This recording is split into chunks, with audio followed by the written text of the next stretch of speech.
From the opinion pages of the Wall Street Journal, this is Potomac Watch.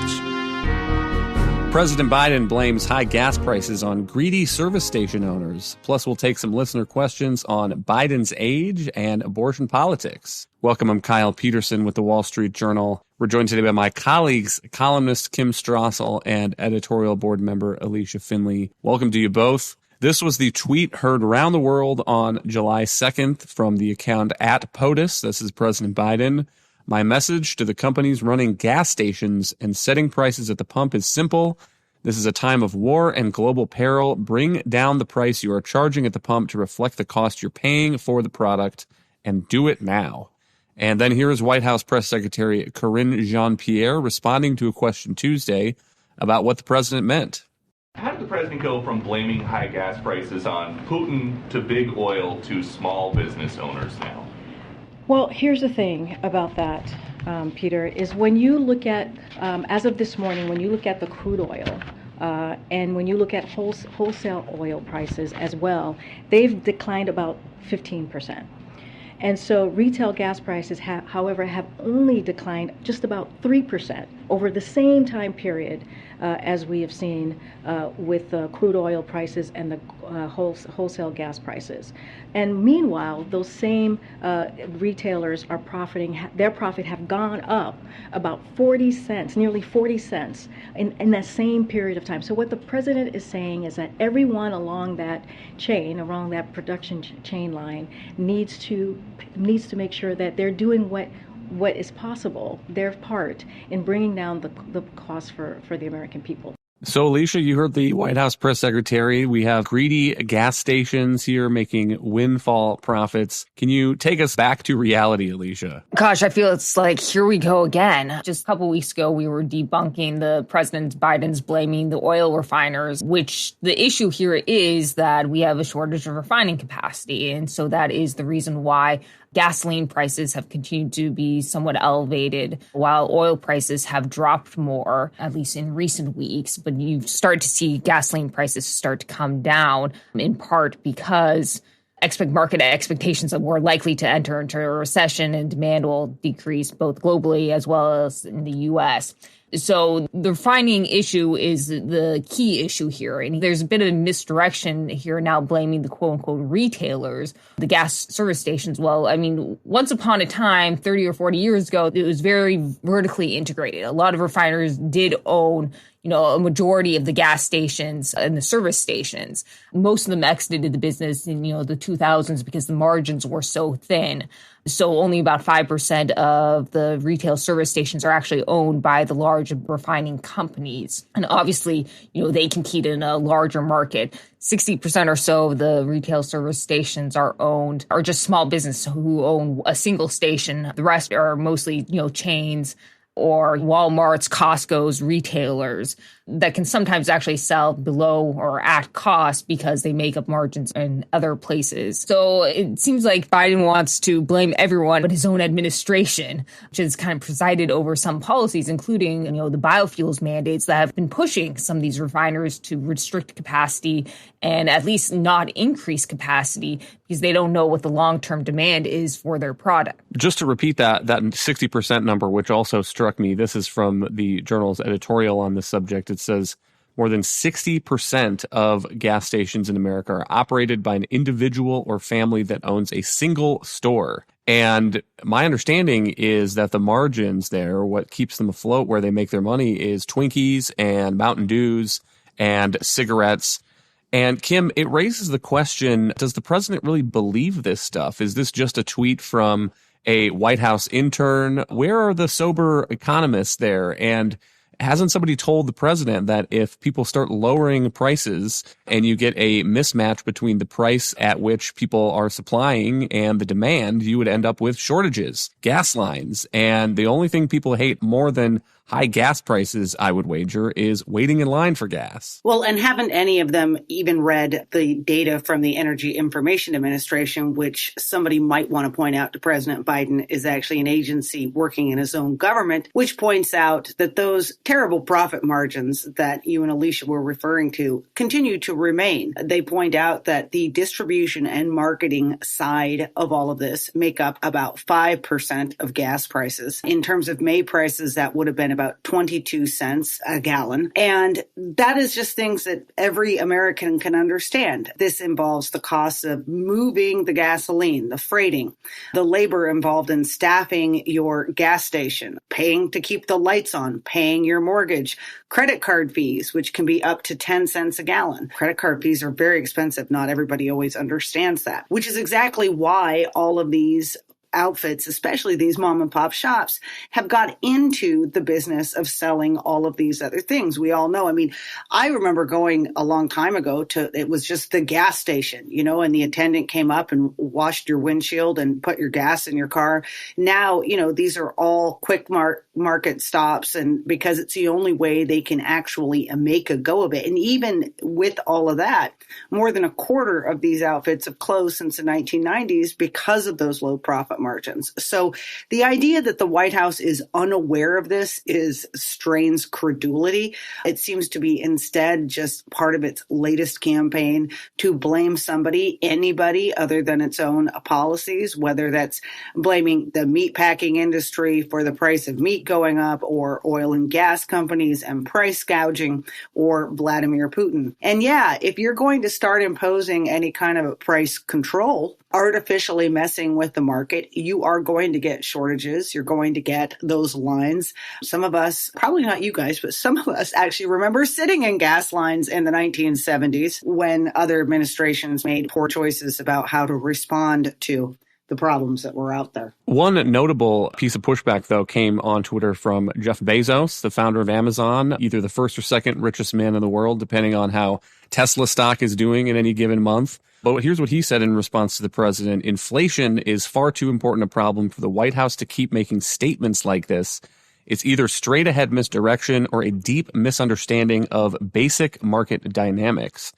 And Alicia, I think that's interesting what he said, but I also just think it's interesting to see Jeff Bezos engage on an issue like that. It seems like he's come out of his political shell a little bit lately, and I wonder what you make of that. I do wonder if it has, something to do with him now stepping down as CEO of Amazon, if he feels a little more liberated to make statements like that. We saw it also maybe a couple of months ago when he criticized the Biden's BBB plan and contributing, and the other spending plan last year that the Democrats passed for contributing to inflation. Of course, he also endorsed the corporate tax increase and has endorsed higher minimum wage. So in many ways, he's still very much aligned with the Biden administration on many policies.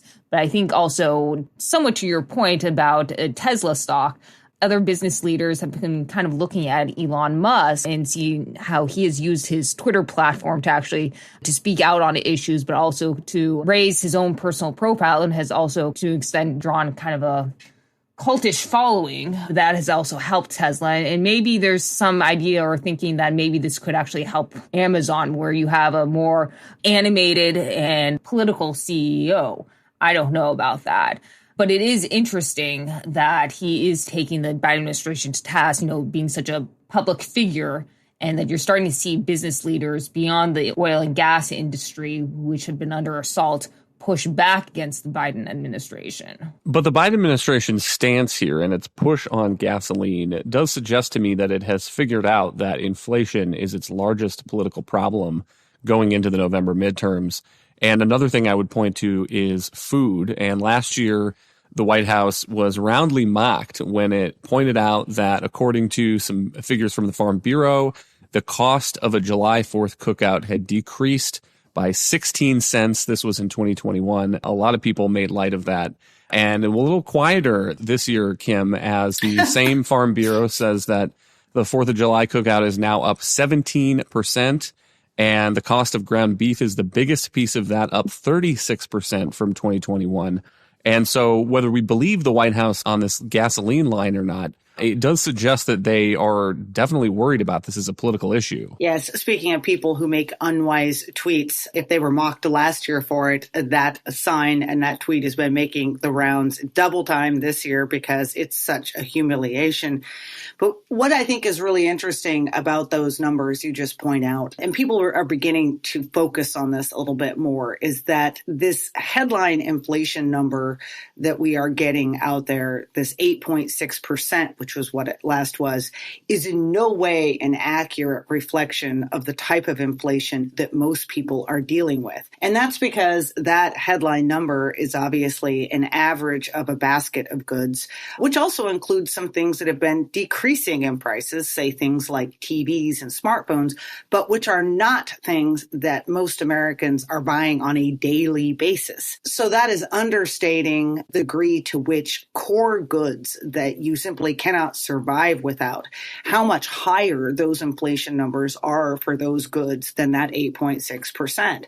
If you look, for instance, at gasoline up 50%, food that people use in their home, that's up 12%. Those categories only make up about 20% of the consumer price index, yet they probably make up the majority of many households' budgets. So these are the numbers people are actually seeing, including those numbers, as you said, for ground beef. Another one, I think eggs were up 32% over the past year, a total staple in home. And this all helps to explain why the administration is really under the furious attack it is from so many Americans, is that for as bad as the inflation numbers, the official ones are, it's in no way a reflection of what most people are actually doing and just how hard it is becoming for people to make ends meet. What I would add to that is that the basket of goods also depends on who you are and what demographic you are as well. And I would point to a study by the New York Fed. The headline is, was the 2021-2022 rise in inflation equitable?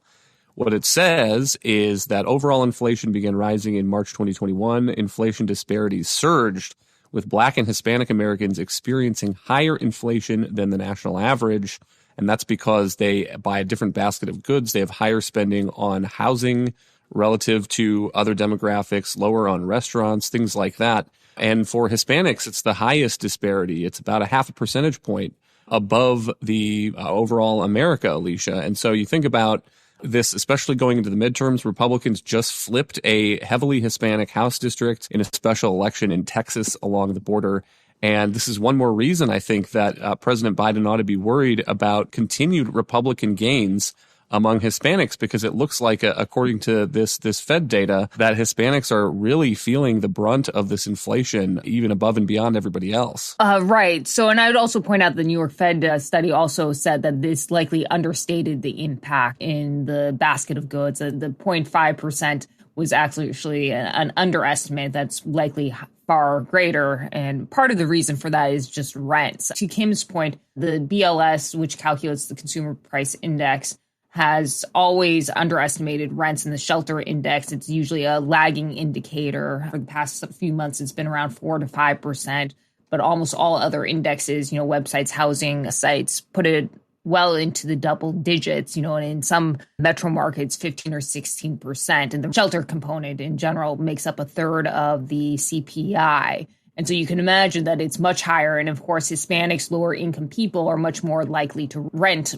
rather than own, which raises the issue of, the expanding, wealth inequality during the pandemic because of asset prices. Home prices have surged. They're up around 40 to 50% since the beginning of the pandemic. And that's mainly benefited people who got in before prices started increasing, while it's hurt people who've been trying to buy homes, especially now as the interest rates rise. And, many people feel like they're locked out and, they have now no choice but to rent. So it's really actually the policies, both the Biden administration and then the Fed policies, have actually at the same time increased wealth inequality. Hang tight. We'll be right back. You're listening to Potomac Watch from the Wall Street Journal.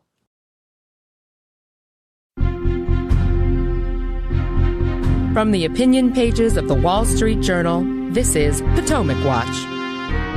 Welcome back. Let's take a few questions from listeners, and we'll start with a letter, Kim, from your fellow Kim, who was surprised by our podcast about Joe Biden's age, and she says it isn't just his age. She writes, Joe Biden of today is a pale imitation of the Joe Biden who hounded and harangued Paul Ryan in their VP debate. There are bright, sharp 80-year-olds out there, but Biden is not one of them. She adds that unless there's a new pandemic that lets him campaign from his basement again, there will be no way to hide it. The person who let him ride a bike into a crowd of reporters should be fired.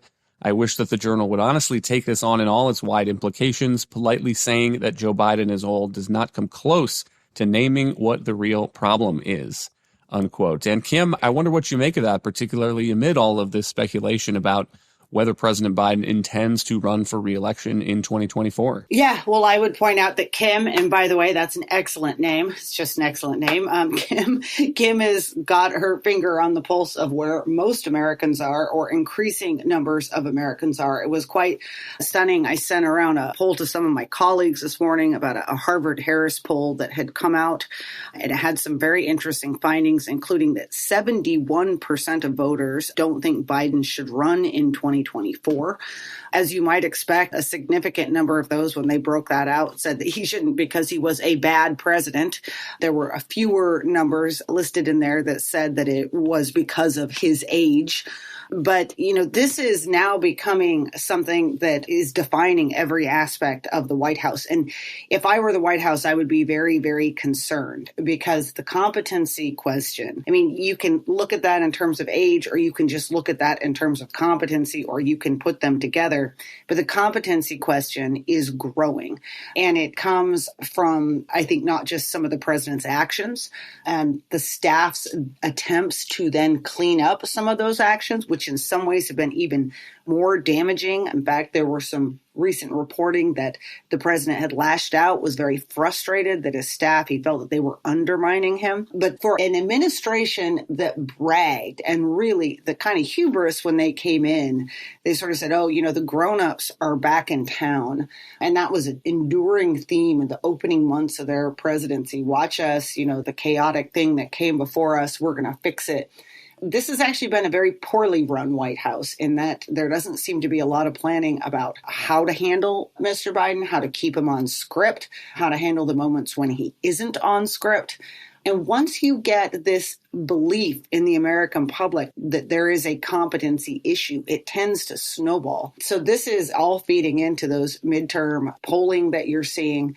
And, at this point, it's why you're seeing more and more Democrats, too, saying they do not want the president to come campaign for them in their districts, because at this point, he's becoming more of a liability than a help. But as for who Democrats have who could step up and fill Biden's shoes, John says this: amid all the speculation about who, if President Biden doesn't run, I never hear Gavin Newsom mentioned. I'd have thought a big state governor with lots of experience and relative youth would be an automatic frontrunner. Is there a serious flaw that I'm not aware of? Unquote. I would also note that Gavin Newsom recently began running some advertising in Florida, of all places. Listen to this. It's Independence Day, so let's talk about what's going on in America. Freedom, it's under attack in your state. Your Republican leaders, they're banning books, making it harder to vote, restricting speech in classrooms, even criminalizing women and doctors. I urge all of you living in Florida to join the fight, or join us in California, where we still believe in freedom. Freedom of speech, freedom to choose, freedom from hate, and the freedom to love. Don't let them take your freedom. Paid for by Newsom for California Governor 2022. Alicia, what do you think? Does that sound like a presidential ad there? Newsom for governor running in Florida? It's really amazing. The state is so mismanaged and misgoverned, especially during the pandemic. He's gotten kind of a pass because he really hasn't had any credible and strong Republican opponents. The recall last September kind of flamed out, in part because the Democrats were able to pillory the Republicans who were backing it as, Trumpians. And I think it also got caught up in the COVID surge, and they were able to point their finger at Florida, which was having a particularly bad time with COVID, and say, see, Gavin Newsom's, protections, his vaccine mandates, mask mandates have helped protect us. And so he was able to handily, defeat the recall. It also didn't help that, Larry Elder, who was his chief Republican opponent, got accused for some domestic abuse, and there were some charges there, not corroborated, but that did tarnish the Republican campaign to recall him.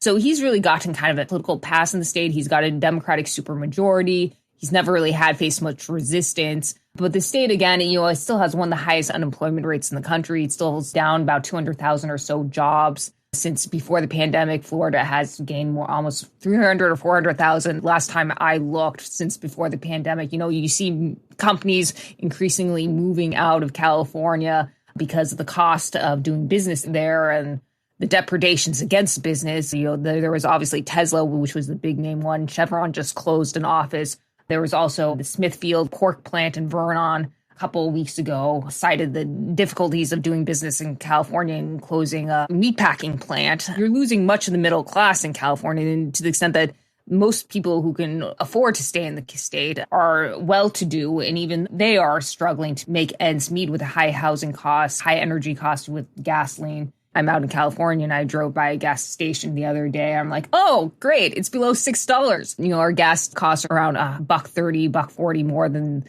the national average. Electricity prices are usually about double, in part because of a lot of green mandates. He had such a success story, the state wouldn't be losing population to other states for the last couple of years. And what you've seen with shift to remote work is that more workers are liberated and they're able to move to other states, notwithstanding California's great climate, its natural beauty, people are still leaving. Ben writes in with a question on abortion politics, and he suggests that maybe this is a place where party polarization is getting in the way of solutions. And he says, I see state referendums as a way forward. A referendum could be constructed in a way that allows voters to pick the number of weeks after which abortion should be prohibited. It could list all the weeks from 0 to 39 or pick a few logical breakpoints.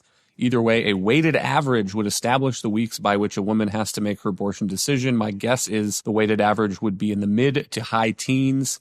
He also suggests that voting on this would be a pressure release valve for the political system. And Kim, I wonder what you make of that idea. There are some states that don't allow referendums. There are some states that use them often, but I suspect that in the next few years, we will see some of these referendums on abortion go through. I completely agree with you. I totally see it happening. There are many states that do allow initiatives and referendums. They've become more popular over the years that have gone on as voters, for one reason or another, have sought to send a message even to their state elected leaders who sometimes don't have the ability to come together and pass things or propose ideas that their voters in their state do not like. And so they take it up at the ballot box directly. Obviously, every state has different ways of doing this. Sometimes legislatures have to be the ones to propose it. Sometimes you have to gather signatures. I do think it will happen. One other thing, though, that would be very interesting to see how this turned out, and I was really struck by this. I mentioned that Harvard-Harris poll that came out. By the way, interestingly, it came out after the Supreme Court had issued its ruling in Roe v. Wade. And it had a good question for once. Sometimes these polls on abortion views are a little muddy in that they just say, well, what's your view on Roe v. Wade? Which doesn't always tell us a lot because a lot of people we are now understanding didn't exactly understand exactly what Roe did. So it's not a very good barometer for their views on abortion rights. This question instead said, do you think your state should allow abortion? And then it provided respondents some common benchmarks. So, for instance, only in cases of rape and incest, or up to 6 weeks, or up to 15 weeks, 23 weeks, or up to 9 months. Fascinatingly, overall, 72% of those polled said their limit was 15 weeks. 90% of everyone polled were willing to go up to 23 weeks. But there was also this remarkable correlation between what most respondents thought should be the right limit and what they actually expected their state would enact. It was almost remarkable. The numbers were almost exactly the same, not in every category, but very, very close. And that suggests that a lot of Americans are feeling confident that their state government in one way or the other is somewhat where they are. And I don't know what that says more broadly about where people choose to live, America's amazing migration. But one thing I do think it says as a very strong statement is that the Supreme Court is right that these are issues that are better dealt with in localities where people have very varying views. And initiatives would be one way to make sure that those views are more strongly reflected in their states. Thank you, Kim and Alicia. Thank you all for listening. You can email us at pwpodcast@wsj.com. And we do read our email. If you like the show, please hit that subscribe button on your favorite podcast app. And we'll be back tomorrow with another edition of Potomac Watch.